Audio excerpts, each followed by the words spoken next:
In light of recommendations for heart-healthy eating from national professional organizations encouraging Americans to limit their intake of meat, the beef industry commissioned and co-wrote this review of randomized controlled trials comparing the effects of beef versus chicken and fish on cholesterol levels published over the last 60 years. They found that the impact of beef consumption on the cholesterol profile of humans is similar to that of fish and/or poultry, meaning that switching from red meat to white meat likely wouldn't make any difference. And that's really no surprise, given how fat we've genetically manipulated chickens to be these days, up to 10 times more fat than they had a century ago.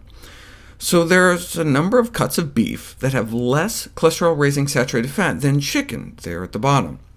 So no surprise that white meat was found to be no better than red. But their conclusion was, therefore, you can eat beef as part of a balanced diet to manage your cholesterol. That's just like the Coke versus Pepsi thing, right? Even though Coke has less sugar than Pepsi, 16 spoonfuls of sugar per bottle instead of just 15. If studies on blood sugar found no difference between drinking Coke and drinking Pepsi, you wouldn't conclude that Pepsi may be considered when recommending diets for the management of blood sugars. You'd say they're both just as bad, so we should ideally consume neither. It's a standard drug industry trick to compare their fancy new drug not to the best out there, but to some miserable drug to make yours look better.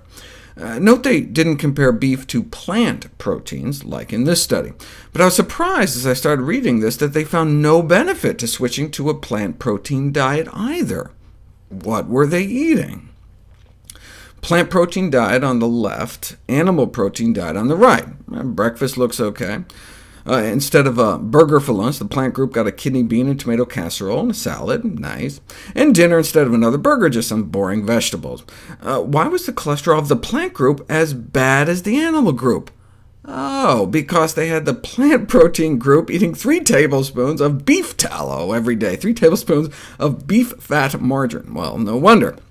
This was part of a series of studies that tried to figure out what it was about meat that was so cholesterol-raising. Was it the animal protein? Was it the animal fat?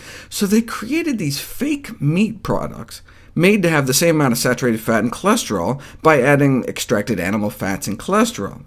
Who could they get to make such strange concoctions?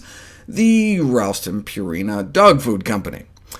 But what's crazy is that even if you keep the saturated animal fat and cholesterol the same by adding meat fats to the veggie burgers, and making the plant group swallow cholesterol pills to equal it out, sometimes you still see an advantage in the plant protein group. See how they had them switch diets halfway through and their cholesterol levels kind of switched as well? You switch people from meat to tofu, their cholesterol goes down. But what if you switch them from meat to tofu plus lard? Then their cholesterol may stay the same, though tofu and lard may indeed actually be better than the meat, since it may result in less oxidized cholesterol. So even just swapping plant protein for animal protein may have advantages.